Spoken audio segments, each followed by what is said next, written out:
So hey guys, welcome back to a new video. Guys, ये वो video होने वाली है जिसका आप सभी को बहुत ज़्यादा बेसब्री से इंतजार था, लंगारा के कोर्सेज की रजिस्ट्रेशन गाइड। तो आज हम सारे उन क्वेश्चंस का आंसर मैं आपको दूंगा जो जो एक बच्चे को कोर्स रजिस्टर करते हुए आते हैं।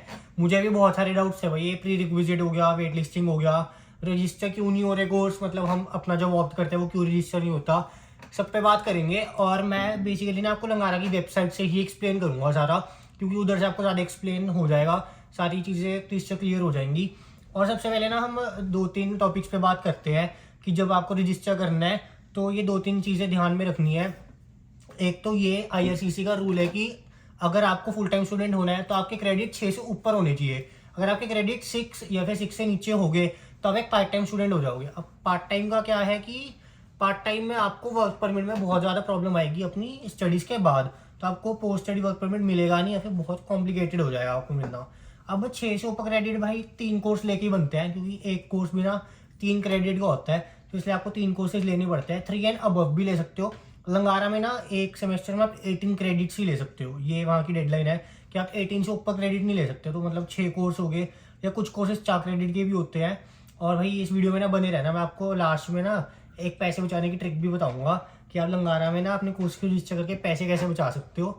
बहुत ही मेरे को कल ही पता लगा, मैं रिसर्च कर रहा था। और दूसरा पॉइंट ये कि कोर्सेज को रजिस्टर करने के लिए आपको अपना स्टडी परमिट चाहिए ही है। स्टडी परमिट के बिना आप कोर्स में रजिस्टर नहीं कर सकते। और ये पॉइंट अब कहाँ फंसेगा ना, ये हम आगे चलते चलते बात करेंगे जब रजिस्टर करेंगे कोर्सेज में। तो मैं तब आपको बताऊंगा कि आपको स्टडी परमिट क्यों चाहिए।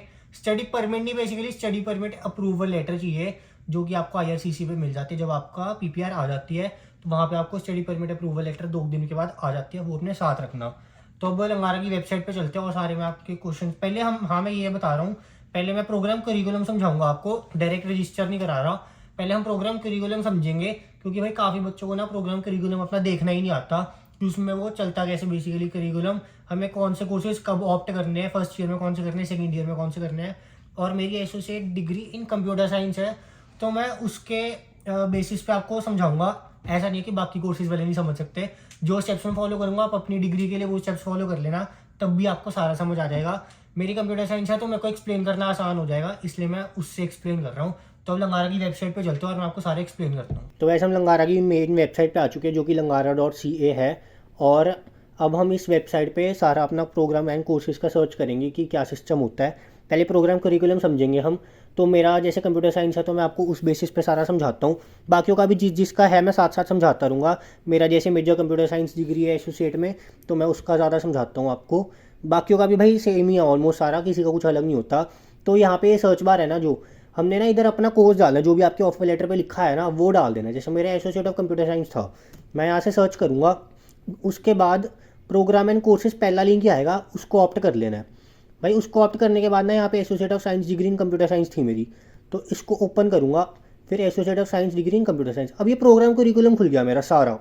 भैया अब इसको समझते हैं सबसे पहले। तो जैसे ये लिखे ऑल ऑफ CPSC 1050 1160 1181 2150 2362, भाई इसका ऑल ऑफ का मतलब है कि 6 सेमेस्टर में ये सारे तो होने ही चाहिए। फिर 1 ऑफ 1150 1158, मतलब इन दोनों में से कोई एक होना चाहिए। ऐसे ये दो है, इनमें से एक होना चाहिए, इन दो में से एक होना चाहिए, इन दो में से एक होना चाहिए, इन 4 में से 2 होने चाहिए। तो ये करिकुलम है कि ये मेजर कोर्सेज है, ये आपके 6 सेमेस्टर में तो होने ही चाहिए करिकुलम में, जो भी आप कोर्सेज को ऑप्ट करते हो। ये सारी कहानी समझ आ गई। अब नीचे मेजर बात आ जाती है ये वाली कि ये क्या लिखा है, two university transferable art courses, second year science courses, electives. इसका क्या मतलब है भाई? इलेक्टिव ये ट्रांसफरेबल कोर्सेज ना आपकी चॉइस होती है, आपको कुछ भी आप ऑप्ट कर सकते हो अपने करिकुलम, मतलब जो प्रोग्राम और कोर्सेज कॉलेज ऑफर करता है उसमें से। अब ये कहाँ से मिलेंगे, इसके लिए हम फिर से langara.ca खोल लेंगे और इधर हम फिर से सर्च बार में जाके कोर्स एट्रीब्यूट्स में जाएंगे। कोर्स एट्रीब्यूट्स में जाके हमारा पहला ही लिंक ये कोर्स एट्रीब्यूट्स का खुलेगा भाई। इसमें ना अब ये नई विंडो खुली है, ये देख लो, यहाँ पे सारा आ गया। अब ये एट्रीब्यूट्स आ रहे हैं ना, जैसे मेरा आपने देखा यूनिवर्सिटी ट्रांसफर साइंस कोर्स था, second year science course, university transfer था, और आर्ट कोर्सेज था, सेकेंड ईयर आर्ट कोर्सेज, मतलब आर्ट कोर्सेज था, सॉरी सेकेंड ईयर नहीं था मेरे करिकुलम में। तो मैं यहाँ पे सेकेंड ईयर साइंस में गया, अब गो किया जैसे मैंने, तो इसने मेरे को दिखा दिया कि यूनिवर्सिटी जो भी है कॉलेज हमारा सेकेंड ईयर कौन कौन से साइंस कोर्स ऑफर कर रहा है, और वो यूनिवर्सिटी ट्रांसफरेबल भी है। ये एसोसिएट डिग्री में ध्यान रखना है कि आपके जो कोर्सेज है वो यूनिवर्सिटी ट्रांसफरेबल ही हों, नहीं तो उसका कोई फ़ायदा नहीं होगा। तो अब जैसे ये देखो यहाँ पे ये ऑफर कर रहा है ऐसे ही अगर मैं आर्ट कोर्सेज में जाऊँगा ह्यूमैनिटीज़ में और इसको गो कर दूंगा तो यहाँ पे ये कोर्स शो करने लग जाएगा जो ह्यूमैनिटीज़ ऑफर कर रहा है। अब ये जो कोर्स की लिखी है ABSG या फिर AHIS, ये हमें पता नहीं होता क्या लिखा है। उसका भी एक सिंपल सोल्यूशन है कि हम क्या करेंगे, लंगारा की फिर से वेबसाइट पे जाके यहाँ पे ना हम प्रोग्राम एंड कोर्सेज़ को सर्च करेंगे। प्रोग्राम एंड कोर्सेज़ को सर्च करके ना अपना ये पहला ही लिंक आएगा प्रोग्राम एंड कोर्सेज़। अब इधर हमने जाना है कोर्स इंडेक्स में। इस कोर्स इंडेक्स में जाके ना ये शो ऑल की जगह हमने यूनिवर्सिटी ट्रांसफरेबल ओनली कर देना है, क्योंकि हमारा जो कोर्स में रिक्वायरमेंट है वो यूनिवर्सिटी ट्रांसफरेबल की है। अब देख लो यहाँ पे खुल गया ना, आर्ट्स में कौन कौन से अवेलेबल है, बिजनेस में कौन से, science and technology, human and social, humanities and social sciences में कौन से, हेल्थ में कौन कौन से है। तो यहाँ पे खुल गया। अब जैसे अगर आपने चेक भी करना है कि वो UT है या नहीं है तो उसका सिंपल है। जैसे मान लो मैंने फ्रेंच खोल लिया यहाँ पे, भाई ये देखो यहाँ पे ये यू पे ऑरेंज हो रखा है ना, मतलब ये यूनिवर्सिटी ट्रांसफरेबल है। अब ये हमें आ गया सारा समझ कि यूनिवर्सिटी ट्रांसफरेबल मतलब हमारा जो ये करिकुलम है ये चलता कैसे है। ऐसे हमने 2 आर्ट कोर्सेज हैं, 2 साइंस कोर्सेज हैं, 4 यूनिवर्सिटी ट्रांसफर इलेक्टिव्स हैं। और ये ध्यान रखना जिसमें से एक लैब साइंस होनी चाहिए। कंप्यूटर वालों को कह रहा हूँ ये ध्यान रखना, मतलब आपका भी जो भी करिकुलम है भाई वो सारा सेम ही चलता है, कोई इतना मेजर डिफरेंस नहीं होता। तो अब ये तो हमने समझ लिया। अब आ जाते हैं भाई प्री रिक्विजिट क्या होती है। जैसे आप कोई भी कोर्स खोल लोगे ना, जैसे CPSC 1050, इसमें कोई भी प्री रिक्विजिट नहीं दिखा रहा, मतलब इसकी कोई भी रिक्वायरमेंट नहीं है कोर्स फुलफिल करने की। लेकिन अगर मैंने मान लो CPSC 1150 लेना है तो ये मेरे को शो कर देगा कि भाई पहले आपका मैथ 1171 में B ग्रेड होना चाहिए या फिर 1173 में B ग्रेड होना चाहिए, या आपने MDT 85 दिया हो, या आपका मिनिमम B ग्रेड CPSC 1050 में हो, तभी आप 1150 ले सकते हो, नहीं तो आप 1150 नहीं ले सकते। ऐसे ही मैथ्स 1171 खोलूँगा तो ये मेरे को शो कर देगा भाई या तो आपका अपना MDT में देखो 95 हो या B माइनस ग्रेड हो 1170 में, तो ही आप इस कोर्स को ले सकते हो। प्री रिक्विजिट को ऐसे समझो कि एक मिनिमम रिक्वायरमेंट है जो कि आपको होनी ही चाहिए, उसके बिना कोर्स नहीं ले सकते। तो ये मतलब होता है प्री रिक्विजिट का। और प्री रिक्विजिट हमें कुछ मिली भी होती है, वो मैं आपको बाद में समझाता हूँ वो आपको कैसे मिली होती है, कैसे चेक करनी होती है। तो आई होप आपको ये समझ आ गया होगा कि लंगारा की वेबसाइट पे कैसे अपना ये सर्च करना है, अपना कोर्स को करिकुलम पहले समझना है, रजिस्ट्रेशन दूर की बात है, पहले अपना करिकुलम समझना है कि कैसे सारा कुछ वर्क करता है। तो गाइस आई होप अब आपको प्रोग्राम करिकुलम समझ आ गया होगा कि अपने कोर्सेज को कैसे चेक करना है। तो और एक बात मैं आपको बतानी भूल गया कि यार जैसे जो कोर्सेज के आगे 2 लिखा है ना, जैसे मैथ्स 2, 3 या फिर CPSC 2, 1, भाई वो आप ना सेकेंड ईयर में ले सकते हो, वो आप फर्स्ट ईयर में नहीं ले सकते हो। जिनके आगे 1, 1 लिखा हुआ है वो आप फर्स्ट ईयर में ले सकते हो। तो ये तो होगी कोर्सेज की बात। अब आपने कोर्स कोई भी खोल के देखा होगा, उसके नीचे प्री रिक्विजिट आया था ना, मैं उसका आपको सिंपल मतलब समझाता हूँ। अब भाई जैसे मान लो आपको सेकंड क्लास क्लियर करनी है अपनी, मतलब सेकंड क्लास में जाना है तो आपको फर्स्ट क्लास तो करनी पड़ेगी ना भाई। यही होता है प्री रिक्विजिट, एक मिनिमम रिक्वायरमेंट है कि आपको उस कोर्स को करने के लिए एक मिनिमम तो क्वालिफाई होना ही पड़ेगा। अब आप सीधा 4th ईयर का कोर्स थोड़ी उठा सकते हो, कॉलेज तो आपको बोलेगा भाई पहले फर्स्ट ईयर तो कर लो। तो ये एक मिनिमम रिक्वायरमेंट है। जैसे फॉर एग्जाम्पल मैथ्स 1171 है मेरा मेन कोर्स है जो कि मेजर में गिना जाता है। अब मेरे 12th में नंबर है 75%, और सॉरी 74%, पर उसकी मिनिमम रिक्वायरमेंट थी कि 12th में होनी चाहिए 75। मैं एक नंबर से रह गया और मुझे प्री रिक्विजिट करनी पड़ेगी मैथ्स की 1170। भाई यही आपके नंबर पे बेसिस आपको प्री रिक्विजिट मिलती है, वो आपको समझाऊंगा कि कहाँ से चेक करनी है। अगर आपको प्री रिक्विजिट नहीं भी करनी है, ये हर कोर्स के नीचे लिखा होता है। चाहे आप CPSC का उठा लो, जो CPSC 1050 है कंप्यूटर का बेसिक कोर्स, उसकी कोई प्री रिक्विजिट नहीं है। उसके हाई लेवल जितने भी कोर्स हैं सबकी प्री रिक्विजिट है ऐसे धीरे धीरे। तो अब प्री रिक्विजिट को टालने का भी एक तरीका है MDT होता है, PDT होता है, maths diagnostic test, physics diagnostic test. भाई ये लंगारा के डायग्नोस्टिक टेस्ट है, आप इनको देके भी अपनी प्री रिक्विजिट क्लियर कर सकते हो। पर मैंने क्यों अपना मैथ्स 1170 चूज़ किया है, उसका एक सिंपल रीज़न है। मुझे हो गया था 1.5 साल का गैप। मेरा गैप इतना हो गया था कि अगर मैं टेस्ट देता चीटिंग चूटिंग करके मैं क्लियर कर लेता, पर बात वही थी कि मैं फिर अपने अपकमिंग कोर्स में वो यूट्यूब पे देख के अपना टाइम वेस्ट कर रहा होता। तो मैंने 1170 ले लिया, जिसका मुझे क्रेडिट भी मिल जाएगा और मेरी जो 12th है वो भी रिवाइज हो जाएगी, 12th और 11th। तो इसलिए मैंने मैथ्स 1170 ले लिया, जो कि मेरा इलेक्टिव में गिना जाएगा आगे जाके।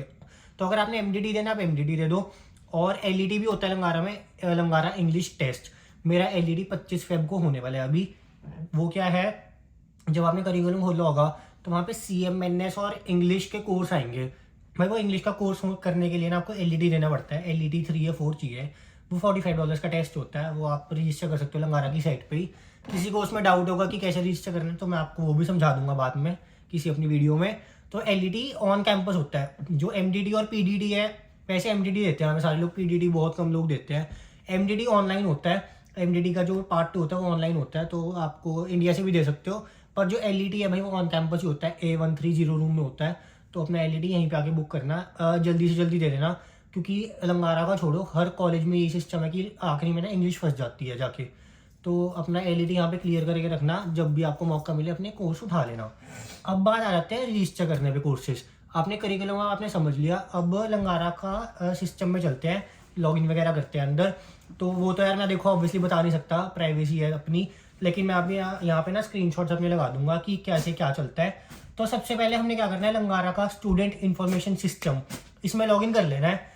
जैसे आप लॉगिन करोगे ना, आपको 2 ऑप्शन ऊपर मिलेंगे, चेंज लॉगिन प्रोफाइल और स्टूडेंट्स। स्टूडेंट्स में जाके आपने रजिस्ट्रेशन में जाना है। जैसे रजिस्ट्रेशन में चले गए, आपने जाना है सिलेक्ट सेमेस्टर, अपना सेमेस्टर सेलेक्ट कर लेना है। जैसे अब आप May 23 वाले हो, तो मे को आई थिंक यहाँ पे क्या बोलते हैं, समर 23, तो आप समर बोल देना, जैन को स्प्रिंग बोलते हैं और सितंबर को फॉल बोलते हैं। तो अपना समर 23 सिलेक्ट कर लेना सेमेस्टर, और वहाँ पे नीचे चले जाना एक्टिवेट और रजिस्ट्रेशन टाइम पे।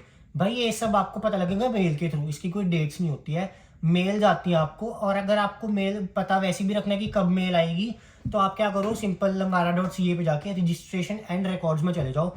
वहाँ पे पूरा करिकुलम दिया हुआ है कि कब रजिस्ट्रेशन शुरू होगी, कब आपको अपना एक्टिवेट करना है रजिस्ट्रेशन टाइम। वहाँ पे सारी डेट्स मेंशन है लंगारा की साइट पे। तो लंगारा की साइट पे जाके lambara.ca पे रजिस्ट्रेशन एंड रिकॉर्ड्स में चले जाना, वहाँ पे आपको ये करिकुलम में मिल जाएगा कि कौन से सेमेस्टर की क्या डेट्स है। तो आपको मेल आ गई कि अपना रजिस्ट्रेशन टाइम एक्टिवेट कर लो। अब आपने एक्टिवेट रजिस्ट्रेशन टाइम पे जाना है। भाई अब मैंने कहा था ना वीज़ा चाहिए, वो यहाँ पे काम आता है। अगर आपने न्यू स्टूडेंट सर्वे फॉर्म आता है इससे 1 महीना पहले, रजिस्ट्रेशन टाइम एक्टिवेट करने से पहले, मतलब मैं क्लियर कर देता हूँ, आपका सबसे पहले आएगा न्यू स्टूडेंट सर्वे फॉर्म। जब आपकी शुरू हुई है रजिस्ट्रेशन, उससे 1 महीना पहले आप उसमें अपना स्टडी परमिट डालोगे कि हाँ मेरे पास स्टडी परमिट है। फिर आपका स्टडी परमिट जब आगे अपलोड हो जाएगा, तो आपको वो परमिशन देंगे कि हाँ एक्टिवेट कर लो। अब अगर आपने बोला कि अभी तक मेरा स्टडी परमिट नहीं है, मैंने अप्लाई किया हुआ है, तो वही आपका होल्ड लग जाएगा, आप अपना रजिस्ट्रेशन टाइम एक्टिवेट ही नहीं कर पाओगे। यहाँ पे आता है सबसे बड़ी दिक्कत। अब मान लो अगर आपके पास स्टडी परमिट है भी है, तो आपने अपना रजिस्ट्रेशन टाइम एक्टिवेट कर दिया, ये मैटर नहीं करता कि आपने अपना रजिस्ट्रेशन टाइम कब एक्टिवेट किया है, वो टाइम वही रहेगा जो कॉलेज ने आपको स्पेसिफाइड एक टाइम दिया है। कब करते हो उससे कोई फर्क नहीं पड़ता, लेकिन हाँ जब रजिस्ट्रेशन शुरू होनी है उससे पहले कर लेना। ऐसा नहीं कि एक दिन बाद भी करोगे तो आपका टाइम इफेक्ट होगा। तो आपने एक्टिवेट कर लिया अपना रजिस्ट्रेशन टाइम। भाई अब उसके बाद ये आपका टाइम एक्टिवेट हो चुका है।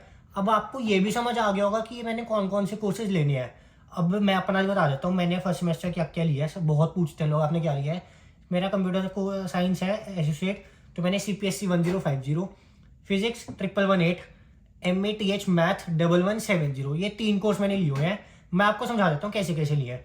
CPSC 1050 मेन कोर्स है, फिजिक्स 1118 जैसा मैंने आपको करिकुलम में बताया था, एक लैब साइंस मैंडेटरी है ना, 4 इलेक्टिव यूनिवर्सिटी ट्रांसफर इलेक्टिव में से एक लैब साइंस, तो फिजिक्स 1118 लैब साइंस में चली गई।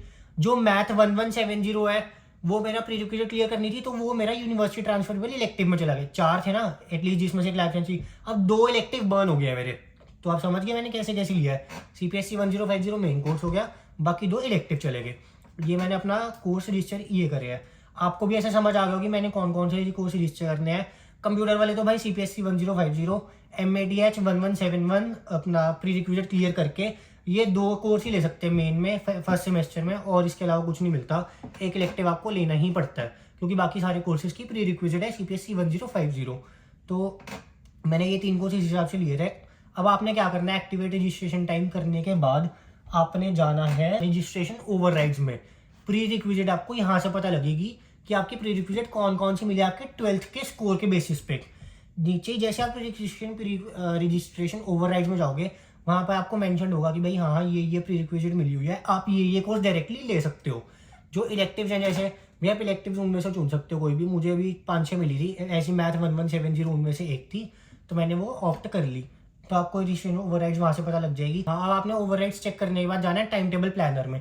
भैया अभी रजिस्ट्रेशन ओपन होने को टाइम है। अगर आपने अभी तक ऑप्ट नहीं किया मैं कौन सा कोर्स लूंगा, मतलब अपने दिमाग में नहीं सोचा, आपने कोई आउटलाइन बनाई नहीं कौन सा कोर्स लूंगा, जैसे रजिस्ट्रेशन शुरू हुई कोर्सेज बहुत जल्दी वेटलिस्ट हो जाते हैं। आपके पास टाइम नहीं है कि आप वहाँ पे सोचो हाँ मैं ये कोर्स ले लेता हूँ। तो आप टाइम टेबल प्लानर में जाके ना अपने कोर्सेज को ऑप्ट करना।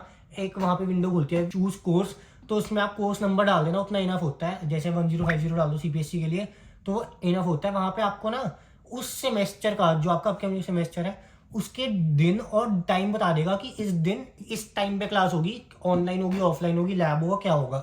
तो आपने 2-3 डमी टाइम टेबल बना लेने अपने लिए कि हमें अगर कोई भी कोर्स मेरा वेट लिस्ट में चला जाए तो मैं ये कोर्स तो ऑप्ट कर ही सकता हूँ। आपने ऐसे ही डमी टाइम टेबल बना लेने। एक कोर्स की भाई 10 क्लासेस होती है अलग अलग टाइम वेरिएशन की, आराम से 10 होती है, 5 होती हैं। जैसे CPSC 1050 की तो 10 होती है। तो वो अपना बना लेना कि हाँ भाई मैं मिनिमम डेज में जाऊँ कॉलेज और मैक्सिमम क्लासेस लगा लूँ। 3 कोर्स ऑप्ट कर लो, 4 कर लो, 4 से ऊपर ना करना यार। तो ये मेरी एडवाइस है। तो आपने टाइम टेबल ऐसे अपना प्लान कर लेना और वो ड्राफ्ट शेड्यूल आपको ऑप्ट करके टाइम टेबल बना आ जाएगा। ठीक है, आपने ये अपना time table 2-3 dummy time tables बना लिए। अब उसके बाद आपने क्या करना है, अब रजिस्ट्रेशन जिस भी दिन ओपन होनी है आपकी, जैसे आपको कोई भी टाइम मिला, जैसी ओपन हुई registration add and drop courses में जाके, register add and drop courses में जाके वही कंप्यूटर का कोर्स डाल के, कंप्यूटर का कह रहा हूँ, कोई भी जो कोर्स है उसका सीरियल नंबर डाल के आपने कोर्सेज को रजिस्टर कर देना है। भाई हो सकता है वेट लिस्टिंग हो कोर्सेज की, पहले तो ऑप्ट करो कि जो आपने टाइम टेबल बनाया उसमें से मिल जाए। अगर वेट लिस्ट हो गया है तो है थोड़ी दिक्कत, पर उसकी भी मैं आपको बता देता हूँ। अगर मान लो कि वेट लिस्टिंग चली गई अब 20-25, भाई वो बहुत मुश्किल से क्लियर होते हैं, वो नहीं होती क्लियर। तो आप क्या करना, अपने जो 4 इलेक्टिव बचे हैं ना उसमें से 3 अपने इलेक्टिव बर्न कर दो, 3 इलेक्टिव चुन लो। मतलब कोई अपना सेशन ड्रॉप ना करे, डेफर ना हो। अगर आपके पास ऑप्शन है कि डेफर नहीं होना तो इलेक्टिव्स ऑप्ट कर लो। मेन कोर्स नहीं मिला कोई नहीं, अगले सेमेस्टर में ले लेना। तीनों इलेक्टिव चुन लो बस। फिर वही होता है कि आपको आगे जाके इलेक्टिव में आपको हर सेमेस्टर में सारे मेन कोर्स करने पड़ेंगे। तो 3 इलेक्टिव कर लो, या जैसे 8 कोर्सेज भी हैं, जैसे कई बच्चे फ्रेंच ले लेते हैं तो 3 इलेक्टिव ऑप्ट कर लो, रजिस्टर कर लो जैसे तैसे करके। मतलब ऐसे भी नहीं कि भैया आप हफ्ता हफ्ता कॉलेज ही जा रहे हो, प्लान करके अपना थोड़ा रजिस्टर कर लो। और ये काम अपना थोड़ा काम होके करना, ऐसे नहीं जल्दबाजी में कुछ भी करी जा रहे हो। अब रजिस्टर कर लो। आई होप आपके मनपसंद कोर्सेज आपको मिल गए हैं। अब रजिस्टर हो गया, आपको कंफर्म कैसे करना है कि हाँ मैं रजिस्टर हो चुका हूँ। तो आपको ना वहीं साइड में एक ऑप्शन होता है शेड्यूल, ऐसे कुछ करके ऑप्शन होता है अपना, उसमें आपको शेड्यूल बना आ जाएगा। जो जो आपके कोर्सेज रजिस्टर होंगे ना, आपके टाइम टेबल बना आ जाएगा, इस दिन आपकी ये क्लास है, ये आपका कंफर्मेशन होगी। और जैसे आपने रजिस्टर कर लिया उसी कॉलम में एनरोलमेंट वेरिफिकेशन लेटर होगा, वो भी डाउनलोड कर लेना है। उसमें एक वेरिफिकेशन लेटर होता है कि हाँ ये बच्चा इतने क्रेडिट्स में रजिस्टर्ड है, इतने इस कोर्स में रजिस्टर्ड है। कई बार वो आपके ना, जब आप कनाडा ट्रैवल करते हो ना तो एयरपोर्ट पे मांग लेते हैं कि अपना एनरोलमेंट वेरिफिकेशन लेटर दिखाओ, तो वो आपको शो कर देना है। और हाँ, अब आ जाते हैं कि अकाउंट पेमेंट एंड बैलेंसेज में जाके भी आपको चेक करना है कि मेरा कितना पैसा कटा है। एक इंटरनेशनल स्टूडेंट को $12,000 की लिमिट होती है कि 12,000 तो मिनिमम पे करने ही है। तो उसमें से जाके देख लेना कि आपके कितने पैसे कटे हैं।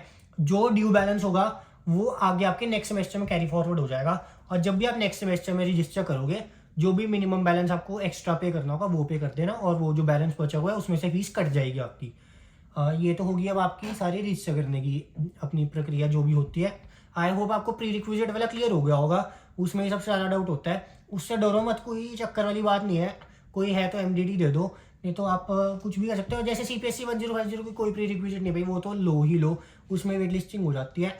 और हाँ, मेरी एक एडवाइस ये भी है भाई, सबसे पहले ना हमने इलेक्टिव अपने बर्न नहीं करने कभी भी, मजबूरी में करने, कभी इलेक्टिव बर्न ना करो। क्योंकि क्या होता है, जो सितंबर इनटेक है ना भाई, उसमें कोर्सेज मिल तो बहुत मुश्किल हो जाते हैं। जो मेन इनटेक होता है उसमें कोर्सेज कम मिलते हैं, मिल जाते हैं मतलब, क्योंकि बच्चे ड्रॉप ले लेते हैं।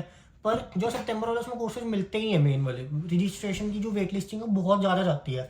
तो हमने इलेक्टिव ना उस अपने औखे टाइम के लिए बचा के रखने हैं। हम हमेशा शुरू में मेन कोर्स लेंगे, मेन कोर्स जैसे जैसे आप निपटाते जाओगे फिर आप एंड में इलेक्टिव कर रहे हो। इलेक्टिव में भी पढ़ने की भी लोड नहीं है, क्योंकि अब जैसे CPSC 1050 है भाई, मेरे को एक मिनिमम C या B- ग्रेड चाहिए इसमें, तभी मैं आगे रजिस्टर कर सकता हूँ मेन कोर्स में।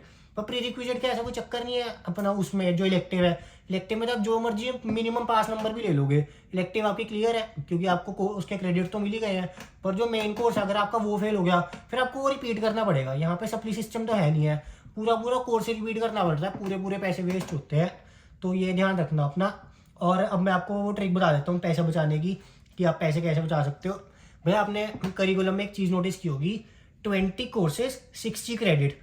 ये 20 कोर्सेज एंड 60 क्रेडिट है, 20 कोर्सेज और 60 क्रेडिट नहीं है। अब 20x3 होता है 60। भाई कॉलेज ने अपने हिसाब से लगाया कि हर कोर्स 3-3 क्रेडिट का है। पर क्या होता है, लैब साइंस होती है 4 क्रेडिट की। ऐसी जो 2 university transferable second year science courses है वो 4-4 क्रेडिट के हैं, जैसे बायो और फिजिक्स होगी, केमिस्ट्री होगी। भैया क्या, अगर आप 4-4 क्रेडिट के 15 कोर्स ले लेते हो by chance, for example, courses तो 15 है पर क्रेडिट आपके 60 हो गए, अभी 5 कोर्स तो और बचे हैं ना, फिर आपको 15 क्रेडिट के ऊपर एक्स्ट्रा पैसे पे करने पड़ेंगे। तो आपने हमेशा क्या करना है, कभी भी कोर्स को रजिस्टर करना है ना, 3 क्रेडिट वाला कोर्स अपने रजिस्टर करना है। जैसे अब CPSC मेरा 3 वाला है, मैथ्स भी 3 है, पर जो लैब साइंस मैंने करी है वो 4 की होनी थी भाई। लैब साइंस ना गिनी नहीं जाती, अपना चेक कर लेना अगर लैब साइंस भी आपको 3 में मिलती हो गई। मुझे फिजिक्स में प्री रिक्विजिट थी तो मैंने ले ली। तो हमेशा ना 3 क्रेडिट वाला ऑप्ट करना।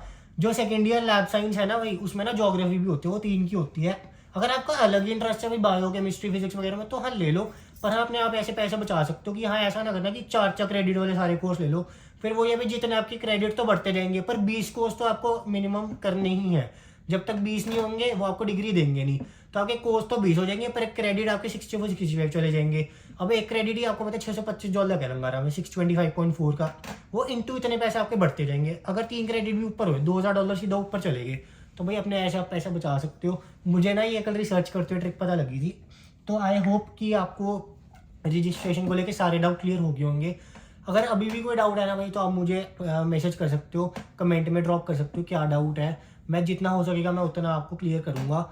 और मैंने अब साइट पे जाके भी आपको सारा समझा दिया है। अभी तो रजिस्ट्रेशन शायद 27 मार्च से खुलनी है मेन टेक की। तो मैं आपको डेट्स भी बता रहा हूँ, जैसे जैसे 27 मार्च से खुलेगी रजिस्ट्रेशन, उससे थोड़े टाइम पहले एक्टिवेट है रजिस्ट्रेशन टाइम।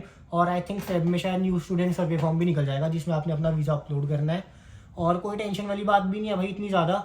अगर आपको कोई कोर्स नहीं मिलता है, इलेक्टिव ले लो। मैंने अपना सेशन ड्रॉप मेरा इसलिए हुआ क्योंकि मुझे एक मिसकम्युनिकेशन हो गई थी कि आपको मेन कोर्स हर सेमेस्टर में रखना ही पड़ेगा।